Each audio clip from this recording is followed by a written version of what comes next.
Hoy finalizamos con esta serie y hay enseñanzas que a uno le gusta como predicador más que otras. Pero por mucho, hermano, esta enseñanza que les voy a compartir es una de las mejores que el Padre me ha dado en este año. Así que abra su corazón, porque tiene un nivel de revelación y un nivel de entendimiento de la palabra que yo mismo he quedado sorprendido. Dice Lucas capítulo 15, verso 11, para ilustrar mejor la enseñanza, Jesús les contó la siguiente historia. Un hombre tenía 2 hijos. Pero la frase correcta no es un hombre tenía 2 hijos, sino un padre tenía 2 hijos. Y esa frase nos muestra lo que había pasado en el corazón de esos 2 muchachos. En el corazón de esos 2 muchachos, el enemigo había logrado abrir una brecha de tal manera que lo miraran no como un padre, sino solamente como un hombre. Quizá aquel padre se había equivocado en alguna manera, quizás se había excedido acerca de ser estricto, o simple y sencillamente aquellos hijos no habían podido entender el amor del padre. Entonces algo empezó en el corazón de ellos, pero sobre todo en el corazón del hermano menor, al punto que el hermano menor le dijo a su padre: dame la parte de los bienes que me corresponde. No era extraño que un padre en vida heredara a sus hijos, porque Abraham lo hizo. Lo extraño era que el hijo pidiera que eso fuera así. Y la Biblia dice que este muchacho perdió 4 cosas. La primera cosa que perdió fue el calzado, que está relacionado con el territorio. Dedicamos una enseñanza a eso. La segunda cosa que perdió fue el anillo, que está relacionado con la autoridad. Y la tercera cosa que perdió fue que perdió su vestidura, que está relacionada con su identidad. Y el padre, para corregir, el padre empezó a traer una vestidura nueva, un calzado nuevo y un anillo nuevo. Pero hay algo que cuesta entenderlo y que no está exactamente a la superficie, sino que hay que profundizar para poder verlo. Y es que aunque el padre le dio vestidura, el padre le dio anillo y el padre le dio calzado, hay un sentimiento que hay en este muchacho que se llama indignidad. Diga conmigo: indignidad. Y entonces dice en el verso capítulo 15 de Lucas, verso 19: yo no soy digno de que me llamen tu hijo. Mira qué tremendo.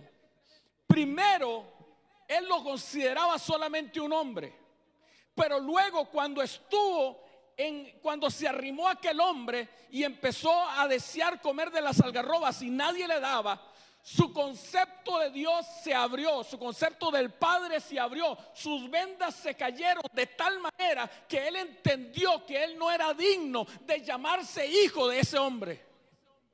Y entonces empieza a luchar con otro problema, que es el opuesto del que tenía en la casa. El que tenía en la casa es que era demasiado carga para ser hijo de ese hombre. ¿Me están entendiendo? Pero ahora es que él entiende que no es digno de ese hombre. Y yo quiero que usted entienda que ni el anillo, ni la vestidura, ni el calzado pudieron solucionar eso. Y entonces el padre, para solucionarlo, hace una fiesta. Hace una fiesta. Y la fiesta es lo que va a solucionar la indignidad. Pero déjame, esta sería como si fuera la primera enseñanza, pero lo dejé hasta último para que usted pudiera entender la riqueza de esta enseñanza. Lo primero que quiero que usted vea es el contexto. Diga conmigo: contexto. Los predicadores se nos enseña que un texto sin contexto es un pretexto. Entonces, o sea que todo tiene que ver con lo que está antes y con lo que está después. Entonces yo quiero que usted entienda el contexto en el que Jesús suelta esta enseñanza. En el capítulo 14 vamos a ubicar dónde estaba Jesús.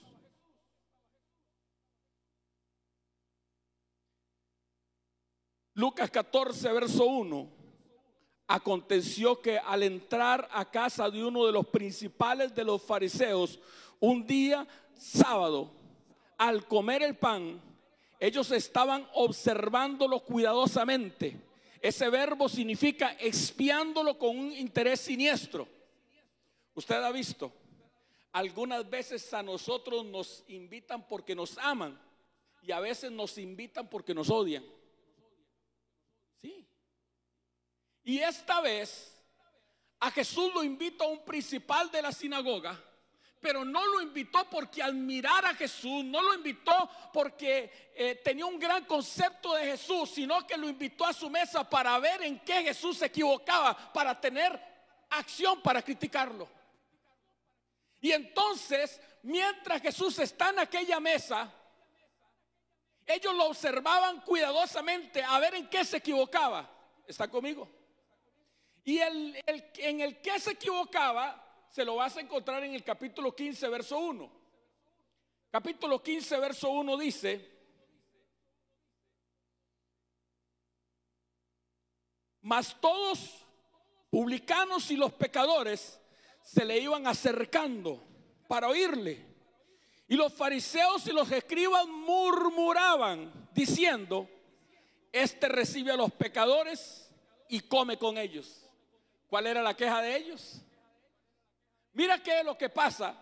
Jesús está invitado a una casa, y en esa casa es la casa de un principal, de un fariseo.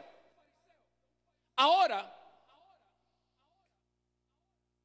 cuando Jesús está ahí, se le empiezan a acercar dos tipos de gente: los publicanos, que eran recaudadores de impuestos, que en aquel tiempo funcionaba de esta manera.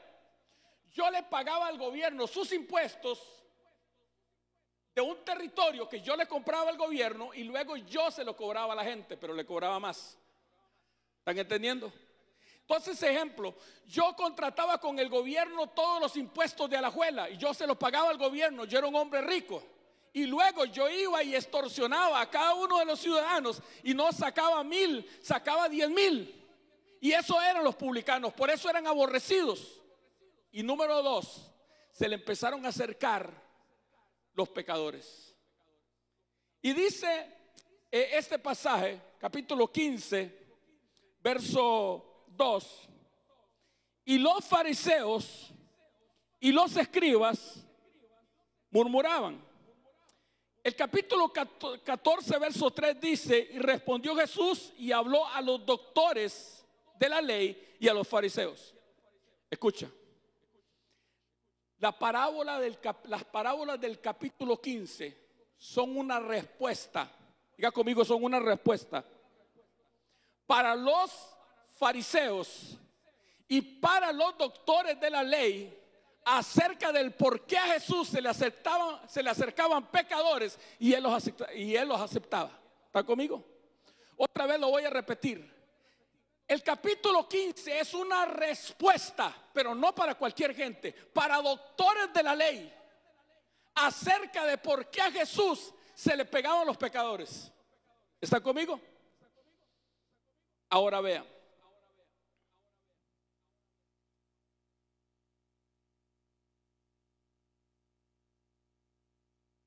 Jesús empieza a enseñar la fiesta por el arrepentimiento del pecador. ¿Qué empezó a enseñar Jesús?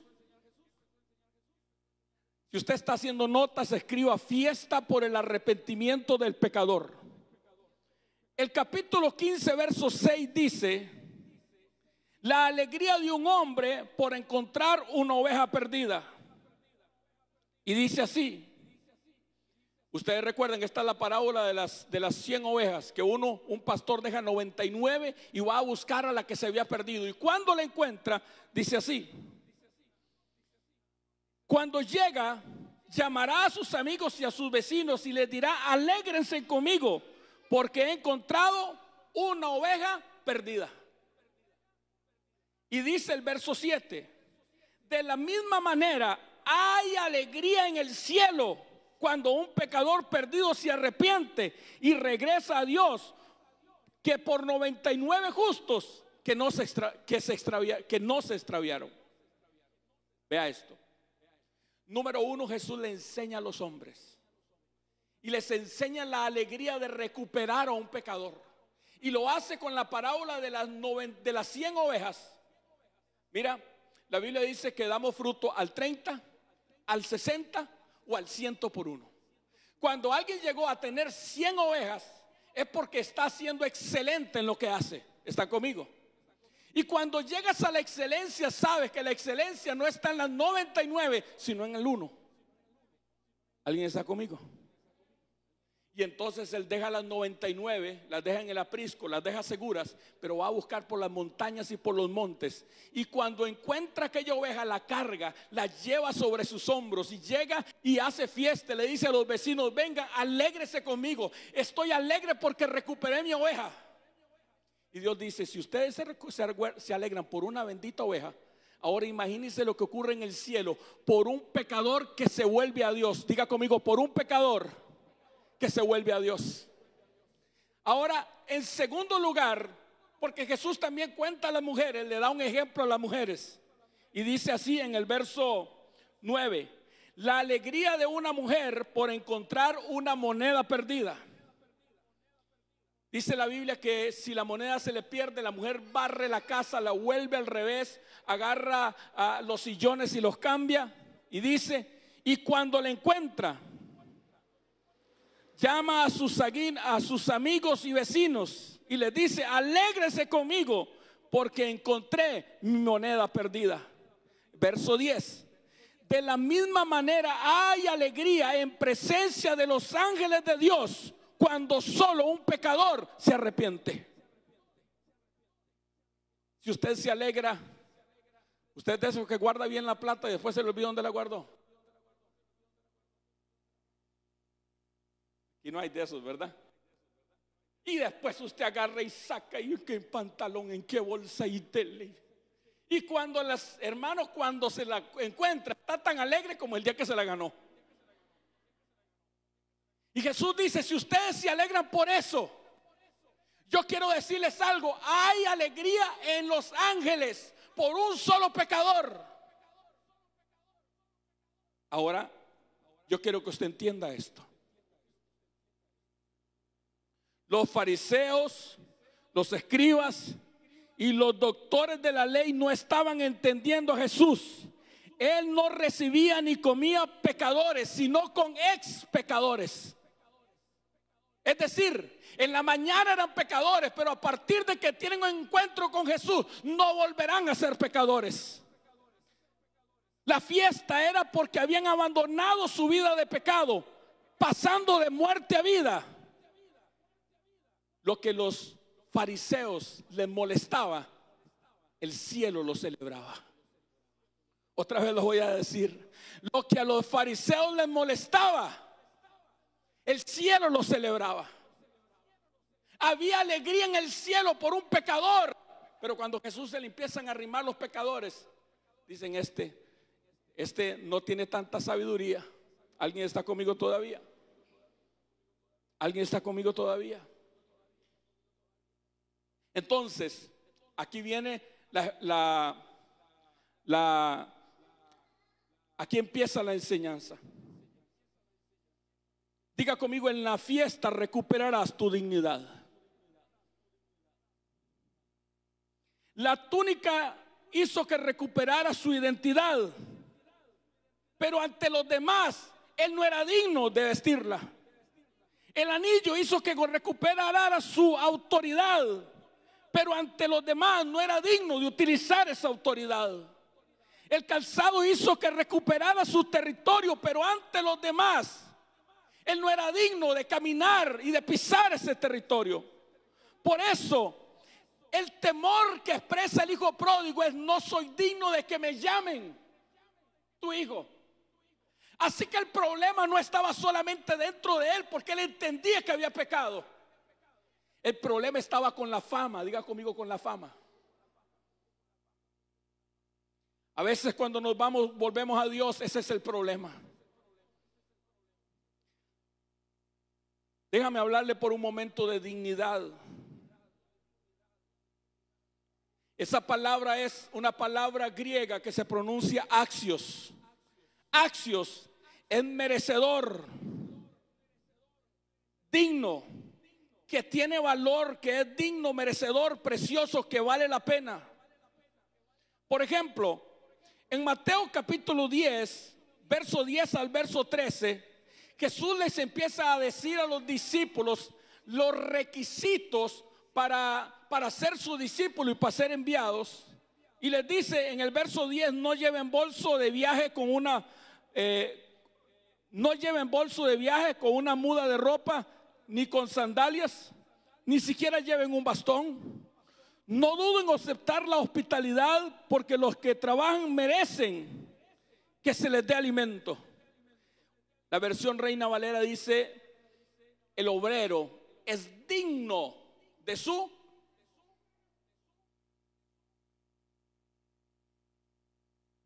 Cada vez que entren a una ciudad o una aldea, busquen a una persona digna y quédense en su casa hasta que salgan de ese lugar. Cuando entren en el lugar, bendíganlo. Y si resulta ser un digno, dejen que esa bendición siga allí. Y si no, retiren esa bendición. Hay una frase que dice que el trabajo dignifica al hombre.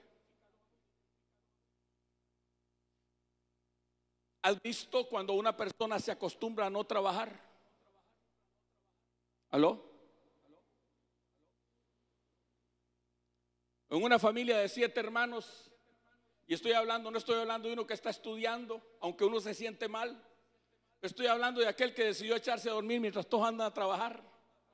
Y luego al fin de semana quiere que uno le dé plata y que otro le preste plata, y viene un problema. ¿Aló?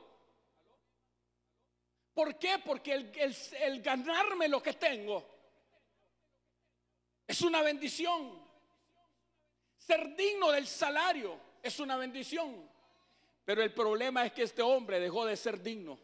Dejó de ser digno de cargar una vestidura. Dejó de ser digno de cargar un calzado. Dejó de ser digno de andar un anillo en su mano. No era merecedor ante los demás. La palabra dignidad indica el respeto. Pero ¿cuántos saben que el respeto se gana? El respeto no se da, el respeto se gana. Alguien dice: respéteme. El respeto se gana.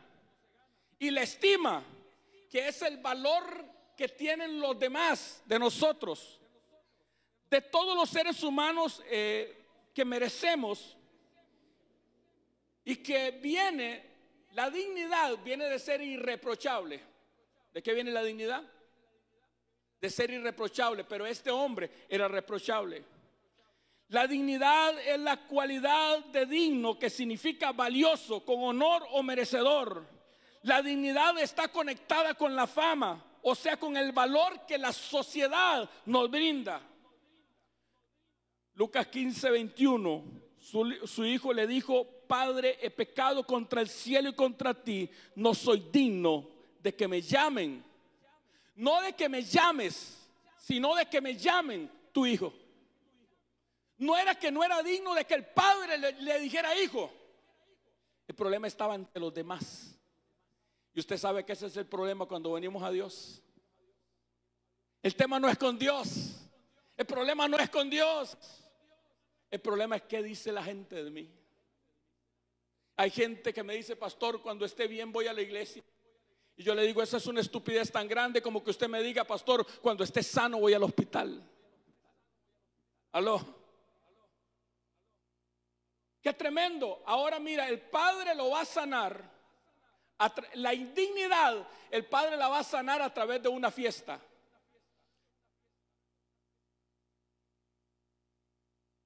Diga conmigo: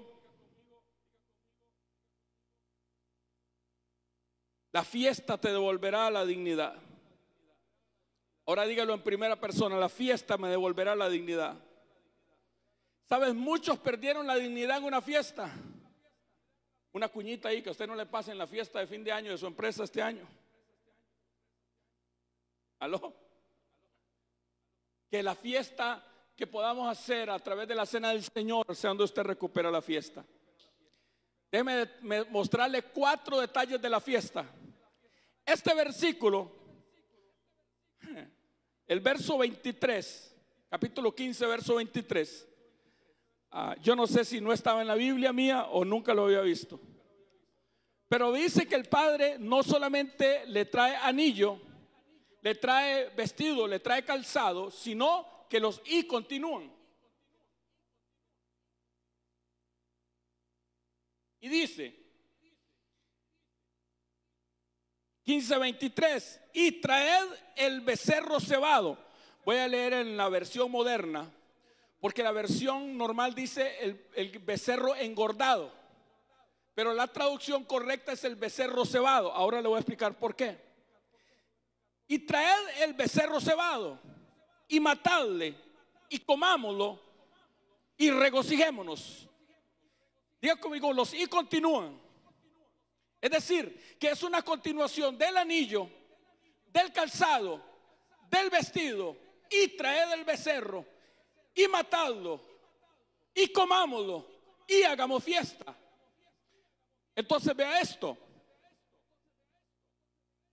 Diga conmigo, traer el becerro. No dice un becerro, sino traer el becerro. En la hacienda de aquel padre había muchos becerros, pero solamente uno era el becerro cebado. El becerro debía tener no más de 3 años y no menos de 3 años.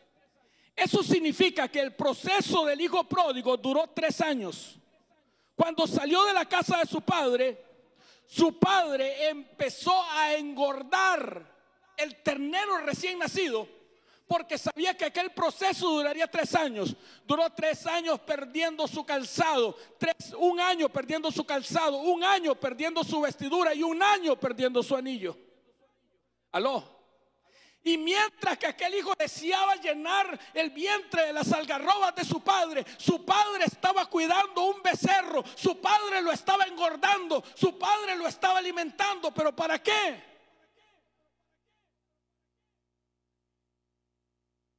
Diga conmigo, el becerro.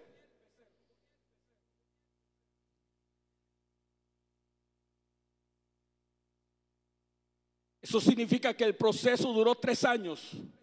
Cuando salió de la casa del padre, el padre empezó a encebar, o sea, a engordar el becerro para que estuviera preparado para que al regreso de su hijo pudiera expiar el pecado.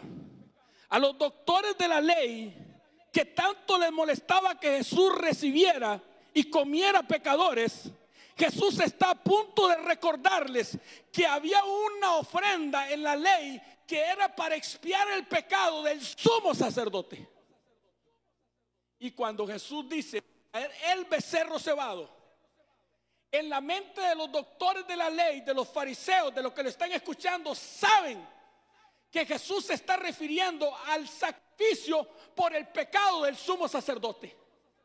Y si había un pecado para expiar el hombre más santo de Israel, también se podía perdonar un simple muchacho que había pecado contra Dios y contra su padre. ¿Alguien está conmigo todavía?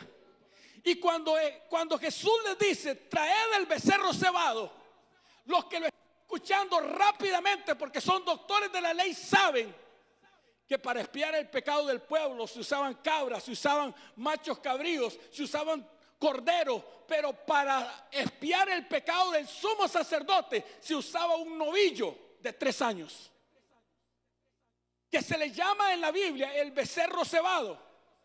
Levítico capítulo 4, verso 3. Levítico 4, verso 3 dice: y si fuere el ungido sumo sacerdote quien pecare, trayendo culpa sobre el pueblo, presentará a Jehová por el pecado que ha cometido un novillo. La traducción sería un becerro joven, sin tacha, como una ofrenda por el pecado. Y traerá el novillo a la entrada del tabernáculo de reunión delante de Jehová, y pondrá su mano sobre la cabeza del novillo, y será degollado el novillo delante de Jehová. Y el verso 8 dice, Levítico 4:8, y quitará todo el sebo del novillo, de la ofrenda por el pecado, el sebo que cubre los intestinos, es decir, el sebo que hubiese sobre los intestinos. Diga conmigo, traed el novillo cebado. Cuando Jesús dice en aquel lugar donde lo están cuestionando por qué se junta con pecadores, Jesús les recuerda que hay un sacrificio por el pecado del hombre más santo de Israel, el sumo sacerdote. Para nuestro tiempo, para el contexto, para los que tienen una cultura de catolicismo, hermano, escúcheme, está hablando la palabra de un sacrificio para el Papa, por el pecado del Papa. ¿Alguien está conmigo todavía?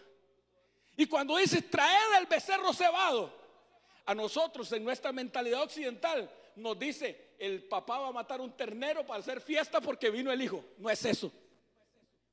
¿Aló? Porque el becerro cebado lo que va a hacer, hermano, es expiar el pecado de aquel joven. Y funcionaba así. Traían el becerro cuando el sumo sacerdote había pecado, o cuando el sacerdote iba a ser consagrado, o el día de la expiación, el sumo sacerdote se presentaba con un novillo y ponía sus manos sobre él. Y tal vez si te leo el capítulo 16 de Levítico, verso 21, usted va a poder entender. Y dice así: y pondrá sus manos en la cabeza del macho cabrío, y confesará sobre él las iniquidades de los hijos de Israel, y todas las rebeliones y todos los pecados, poniéndolos así sobre la cabeza del macho cabrío. Esto es en el caso del día de la expiación, pero es para que usted entienda cómo funcionaba. La persona agarraba el novillo y ponía sus manos sobre el novillo y declaraba su pecado. ¿Alguien está conmigo todavía? Yo quiero que usted entienda esto. Escucha. Hay pecados que el Antiguo Testamento no perdonaba. Escuche. Tengo una pregunta para ustedes. ¿Por qué cree usted que la ley decía, de acuerdo a Juan capítulo 8, que la mujer que era tomada en adulterio, encontrada en adulterio, tenía que ser apedreada? ¿Quién me responde? Porque no hay en el Antiguo Testamento un pecado voluntario que pueda ser expiado. La gente piensa que en el Antiguo Testamento usted pecaba, iba y mataba una vaca y ya lo arregló. No es así. No había no había sacrificio para el adulterio. Si usted adulteraba, la única solución para usted era la muerte. Porque los sacrificios eran para los pecados involuntarios. Otra vez lo voy a decir. Los sacrificios eran para los pecados involuntarios. Cuando usted pecaba sin querer pecar. Le voy a poner un ejemplo. Cuando un hombre mataba a alguien, que nosotros llamamos homicidio culposo. ¿Qué es homicidio culposo? Cuando estamos trabajando y un compañero de trabajo por mi negligencia se cae y muere. Cuando estoy conduciendo y por mi negligencia, no por mi negligencia, sino por accidente, porque mi carro está bien, todo está bien, pero la persona se metió y esa persona muere, eso se llama homicidio culposo. Entonces, cuando pasaba eso, habían ciudades de refugio y él podía ir a la ciudad de refugio y clamar al sacerdote y pedirle al sacerdote, y revisaban el caso, y si el homicidio no era culposo, él podía quedarse ahí.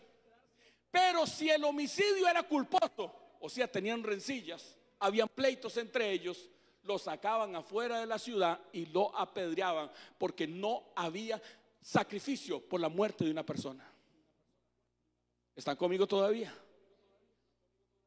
Y ahora aquí hay un sacrificio por el pecado involuntario del sumo sacerdote, donde él ponía las manos sobre el novillo. Entonces lo que la Biblia está diciendo es que le pusieron vestido, le pusieron calzado, le pusieron anillo, y luego empiezan a validar espiritualmente lo que está haciendo. Y el traer el becerro cebado es lo que le va a permitir recuperar el territorio. Es el sacrificio por el territorio, porque Jesús es nuestro cordero cebado. Y él lo primero que se hizo fue traerlo. ¿Por qué traerlo? Porque había que poner las manos sobre él y declarar el pecado. ¿Alguien está todavía? Y entonces lo traen. Y la Biblia dice, hermano amado, déjeme leerle. Porque el Hijo del Hombre vino a buscar y a salvar lo que se había perdido. Lucas 19, verso 10. Lucas 19, verso 10. Porque el Hijo del Hombre vino a buscar y a salvar lo que se había. Efesios capítulo 1, verso 10. Y el plan es el siguiente: a su debido tiempo Dios reunirá todas las cosas y las pondrá bajo la autoridad de Cristo. Todas las cosas que están en el cielo y las que están en la tierra. El cielo y la tierra es territorio. Diga conmigo, territorio. Jesús vino para que nosotros declaráramos el pecado sobre él, para que pudiéramos recuperar nuestra tierra, para que pudiéramos recuperar nuestro Edén, para que pudiéramos recuperar la tierra que cayó en pecado. ¿Están conmigo? La segunda cosa que dice es matadlo. Matad al becerro cebado y hacer expiación. Y traed el becerro y matadle. Levítico capítulo 4, del verso 4 al verso 10 le leo. Y será degollado el novillo delante de Jehová. Y será degollado el novillo, ¿dónde? Delante de Jehová. Que significa lo que pasó cuando Jesús estaba muriendo en la cruz. Que él dijo: Dios mío, ¿por qué me has desamparado? O sea, Padre, si estás aquí presente y estás viendo lo que está pasando, ¿por qué no me ayudas? Luego el ungido sacerdote tomará la sangre. Mire lo que se hace con la sangre. 3 cosas. Lo llevará dentro del tabernáculo de reunión, y mojando el sacerdote su dedo con la sangre, rociará en aquella sangre 7 veces delante de Jehová, delante del velo del santuario. Lo primero que hacía era que presentaba la sangre delante del velo del santuario, donde estaba el arca del pacto, el arca de la alianza, que representa la misma presencia de Dios. Escucha, significa que el pecado nos separa de Dios. Aló, que el pecado nos separa de Dios, y por eso el pecado tiene que ser presentado en esa cortina para que se vuelva a abrir mi acceso a la presencia de Dios. Número 2, verso 7. Y el sacerdote pondrá también de aquella sangre sobre los cuernos del altar del incienso aromático delante de Jehová, es decir, del altar que está dentro del tabernáculo de reunión. La segunda parte donde se presentaba la sangre era en el altar del incienso, que nos habla de la oración, Significa que nuestro pecado y que pecados no resueltos afectan nuestra capacidad de orar. Usted dice: pastor, ¿por qué me cuesta orar? ¿Por qué voy a la habitación y no puedo orar? Porque hay cosas que usted no ha resuelto en la presencia de Dios. Hay sangre que todavía no ha aplicado. Por eso, en el lugar santísimo, que es donde está la oración, el lugar santo, perdón, que es donde está la oración, tiene que ser la adoración, la oración, incienso que sube a la presencia de Dios, tiene que ser expiado con sangre. Y finalmente dice el pasaje: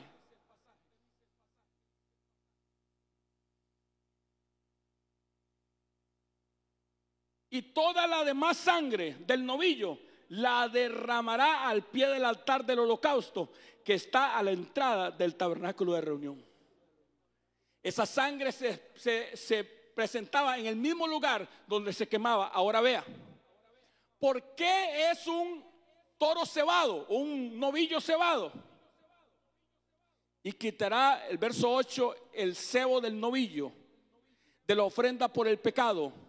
El cebo que cubre los intestinos, que es la parte interior. Es decir, todo el cebo que hubiere entre los intestinos, con los dos riñones, mente y corazón. Y el cebo que está en ellos. Y el que cubre los lomos, que significa esperanza. Y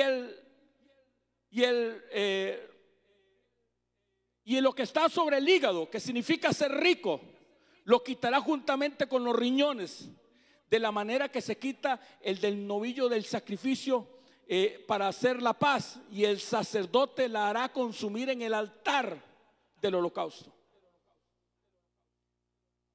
Lo que pasa es que la parábola del hijo pródigo no nos dice, solamente dice matadlo, pero no dice cómo se mataba. Se rociaba la sangre en el tabernáculo, y la grasa que está en los intestinos, que me habla de la mente, del corazón, que me habla de la parte interior, que me habla del sacrificio que Jesucristo presentó al Padre por su pecado y por el mío, se quemaba en el altar hasta que se hubiera quemado completamente. ¿Están conmigo? Número 3, comed el becerro cebado. Traed el becerro cebado, matadlo. Hasta ahí los sacerdotes van bien. Y Jesús dice comedlo. Hermano, cuando Jesús dijo comedlo, a los sacerdotes se les hizo un circuito en la jupa. Le voy a explicar por qué. Porque el verso que sigue, el verso 11, tiene un pero.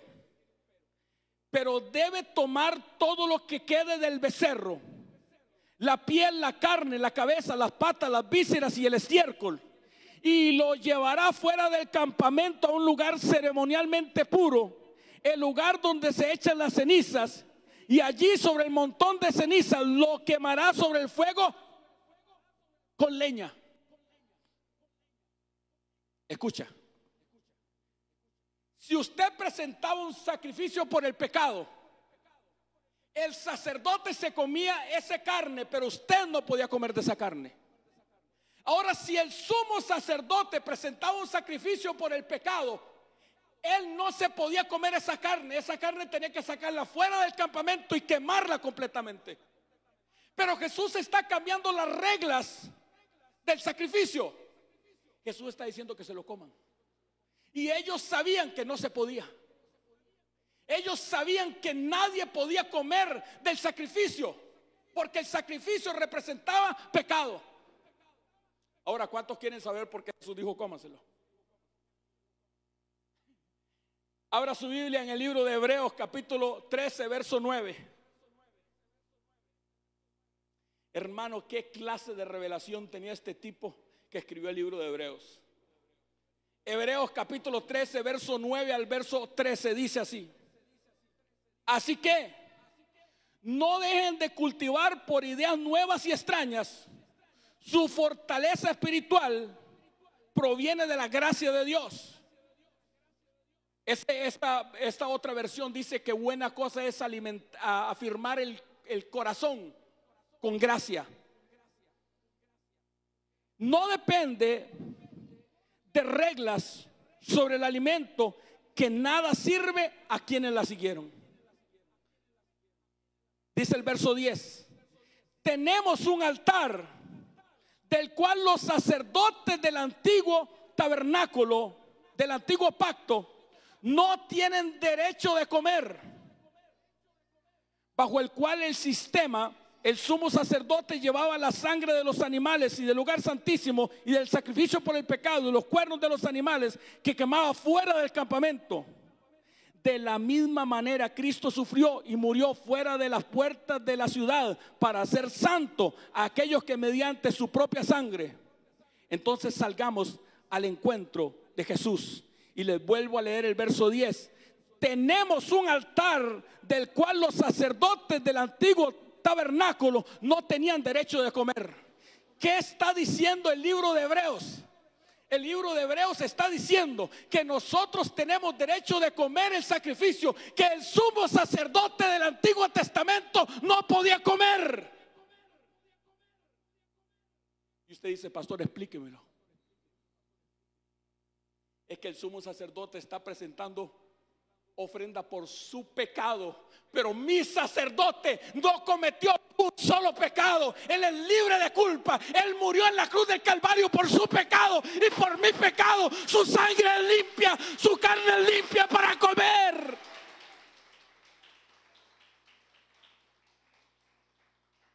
¿Usted me está entendiendo lo que yo le estoy diciendo? Cuando Jesús le dice a los sacerdotes, a los doctores de la ley, cómaselo, dijeron, se volvió loco. Porque ni el sumo sacerdote puede comer de ese sacrificio. Y Jesús le está diciendo, comamos de ese sacrificio. Porque la clave para entenderlo es el verso 9. Voy a pedirle a Víctor que me ponga ese versículo.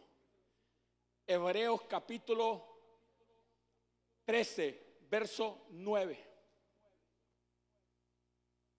Vea esto. Pablo les dice, así que no dejen cultivar por ideas nuevas y extrañas. O sea, esa historia de seguir los sacrificios del antiguo pacto. Porque su fortaleza espiritual proviene, alguien que diga conmigo, de la gracia de Dios. Alguien que grite conmigo, de la gracia de Dios. Y no depende de reglas sobre alimentos que de nada sirve a quienes la siguen.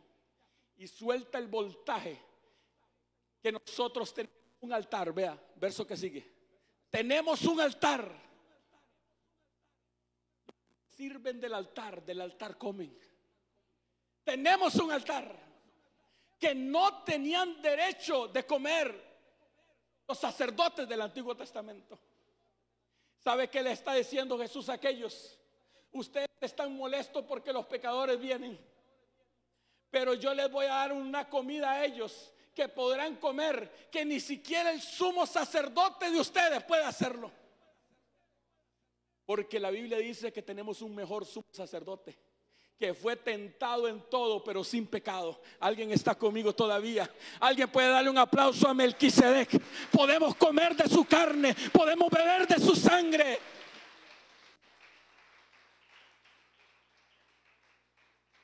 Por mí, no. Porque soy muy buen cristiano, no.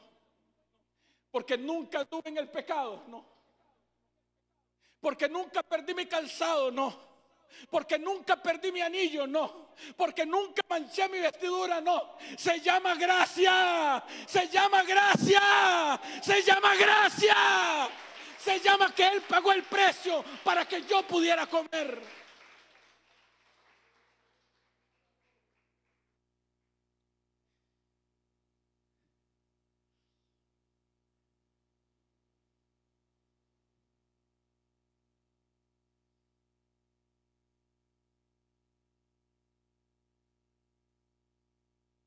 La expiación, la eliminación de la culpa o pecado a través de un tercero. Expiación es el pago que otro hace por mí que yo no puedo pagar. El sujeto culpable queda absuelto a cualquier pena por medio del objeto. El sujeto es el hijo y el objeto es el becerro. Cristo es nuestro becerro de expiación, que murió en nuestro lugar para que podamos, hermano amado, vestirnos de su identidad. ¿Usted recuerda que Dios hizo cuando mató los cabritos en el jardín del Edén? De ahí vistió a Adán y a Eva. Cuando el becerro vino, le devolvió legalidad a sus territorios, a su calzado. Pero cuando sacrificaron al cordero, le dio legalidad a sus vestiduras. Ya no era porque él era muy buen cristiano, ya no era porque él oraba mucho, Ya no era porque él nunca había fallado, porque él nunca había pecado. Ya no era porque él había guardado la ley, sino porque tenemos un sumo sacerdote que puede padecerse de nuestras debilidades, porque fue probado en todo, pero sin pecado. Y ahora le dice, comámoslo. ¿Y sabe qué dice la Biblia acerca de esto, hermano? Dice la palabra del Señor esto. Juan capítulo 6, versos 53 al 56. Juan capítulo 3, verso 5. Juan capítulo 6, verso 53.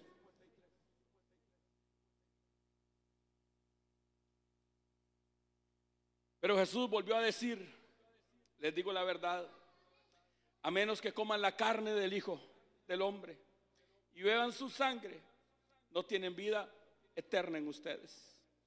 Verso 54. Pero todos los que coman mi carne y beban mi sangre tendrán vida eterna, y yo les resucitaré en el día final. Pues mi carne es verdadera comida, mi sangre es verdadera bebida. Todo el que come mi carne y bebe mi sangre permanece en mí y yo en él. Cristo es nuestro becerro, que sufrió y murió fuera de la puerta de la ciudad, extendiéndome su gracia y revistiéndome de su vestidura. Yo he tratado de que alguna parte de la iglesia me entienda. Alguna gente de la iglesia piensa que la autoridad que yo tengo espiritual viene de que yo oro mucho, de que yo ayuno mucho, de que conozco mucho. Viene de mi revelación de la Santa Cena. Escucha. Usted no puede tener vida espiritual, fuerza espiritual, si no come de su carne y no bebe de su sangre. Porque ocurre algo cuando comemos de su carne y bebemos de su sangre, es que permanecemos en él y él permanece en nosotros. Entonces, cuando yo como de su carne y bebo de su sangre, usted no puede separarme a mí de mi comida. O sepárese usted del gallo pinto que se comió en la mañana. El gallo pinto y usted se volvieron uno solo. Y cuando un demonio me ve, no sabe dónde termino yo y dónde empieza Cristo. Y dónde empieza Cristo y dónde termino yo. Es por comer de su carne, es por beber de su sangre. Pero la locura que Jesús les dice a los fariseos, a los doctores de la ley, es: cómanse en ese sacrificio. ¿Cuál sacrificio? El sacrificio del novillo cebado. Porque el sumo sacerdote no podía comerlo, porque tenían que quemarlo fuera de la ciudad. Así como Cristo murió fuera de la ciudad. No murió en el atrio, no murió en el lugar santo, no murió en el lugar santísimo. Su sangre no fue derramada ahí, sino que sus entrañas fueron presentadas como sacrificio, como olor fragante al Señor, para que nosotros podamos comer de su carne y beber de su sangre y seamos uno con Él.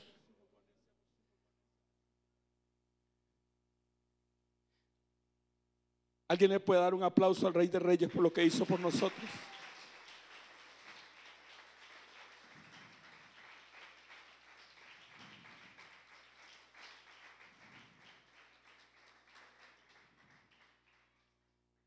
Y usted me dice: pastor, ¿qué nos queda?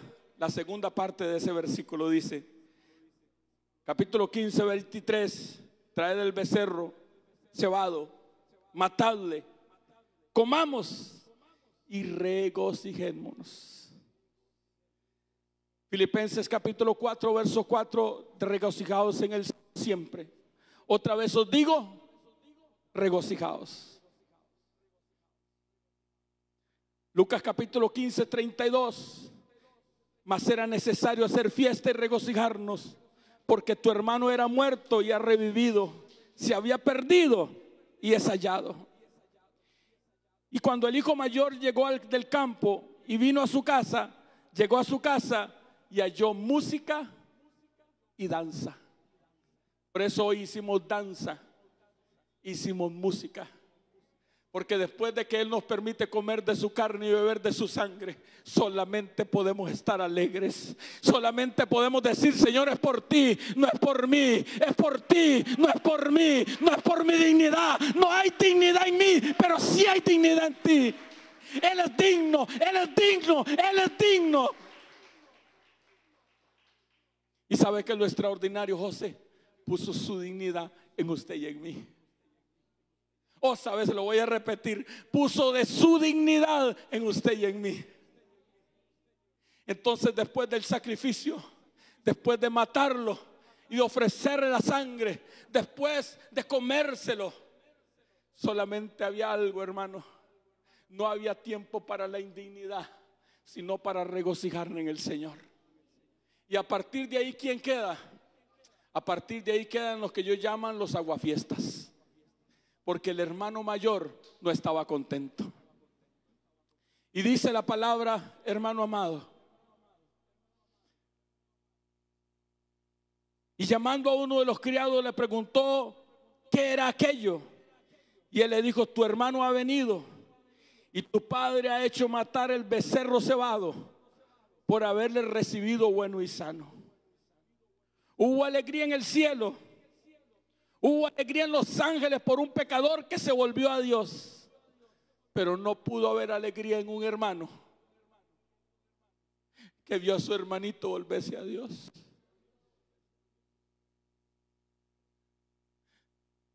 Ustedes me están juzgando a mí porque yo como con pecadores. Ustedes no entienden.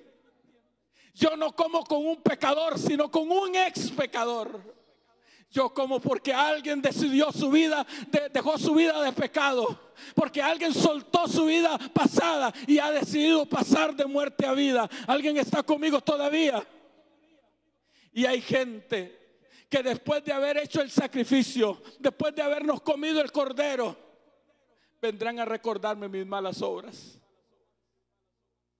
Y dijo el hermano mayor: escúchame, que ha gastado tu dinero con rameras. Siempre hay alguien que vendrá a recordarme mi pasado. Pero cuando alguien te recuerde el pasado, recuérdale la gracia de Cristo, que no es por nosotros, no es por lo que nosotros lo merezcamos, sino por lo que Él hizo en la cruz. Y siempre habrá uno que tratará de sacarnos de la fiesta.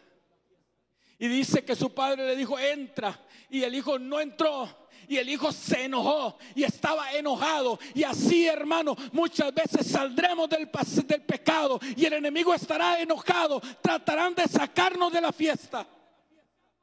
Pero yo tengo una palabra de Dios para usted.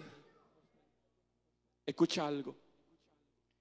Si hay algo que impide a la iglesia cumplir su propósito, no es el pecado, porque Cristo bregó con el pecado. Se llama la culpa. La estrategia de Satanás es que usted se equivoque una vez y después de eso mantenerlo en culpa, en sentimientos de indignidad. Yo no soy digno de servirle al Señor. Déjeme decirle: ninguno de los que está acá es digno de pararse en un altar y tener el privilegio de cantarle al Rey de Reyes, Señor de Señores.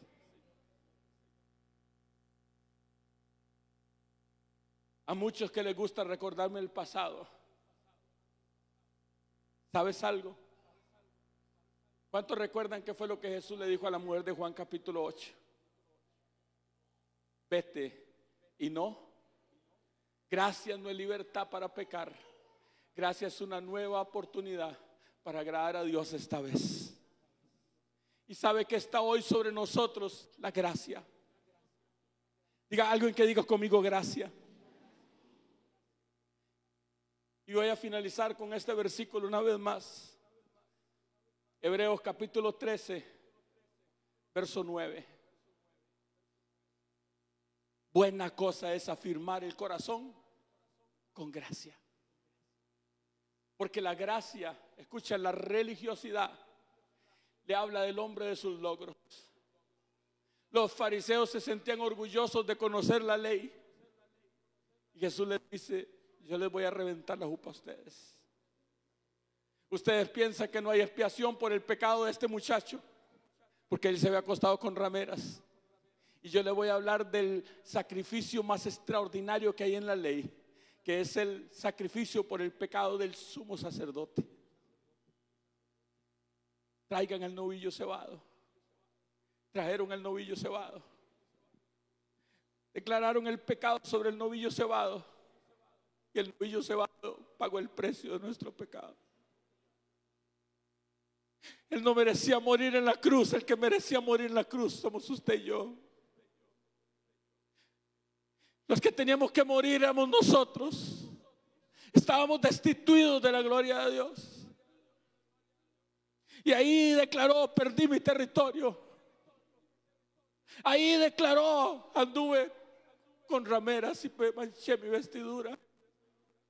Ahí declaró: fui y me junté a un hombre que me sacó de mi propósito y me quitó la autoridad. Y aquel sacrificio llevó su culpa y llevó su pecado. Cuando venimos a comer la cena del Señor, no es porque nosotros somos, no es porque hay algo digno en nosotros. Lo único que tiene que haber en nosotros es reconocer que no podemos comer de su carne y beber de su sangre. La Biblia dice: si alguno come indignamente, sin discernir el cuerpo de Cristo, juicio come y bebe para sí. Por lo cual hay muchos enfermos y debilitados. Y muchos duermen. ¿Por qué? Porque comen de la cena del Señor pensando lo extraordinarios cristianos que son, los grandes títulos que tienen, los grandes logros que tienen. Nada de eso nos sirve para comer de su carne y beber de su sangre. Solo hay algo que se llama gracia. Por gracia sois salvos, porque Él expió nuestro pecado. Él era el Cordero, Él era el Cristo. Solamente declare su pecado sobre Él. Traed el becerro. Ahora agarre ese becerro y ponga sus manos sobre él. Vamos, cierre sus ojos.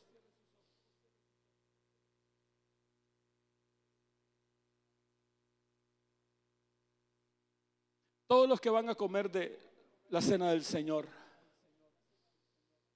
pasen acá. Quiero bendecir a los que nos acompañaron a través de las redes sociales. Démosles un aplauso. Dios les bendiga.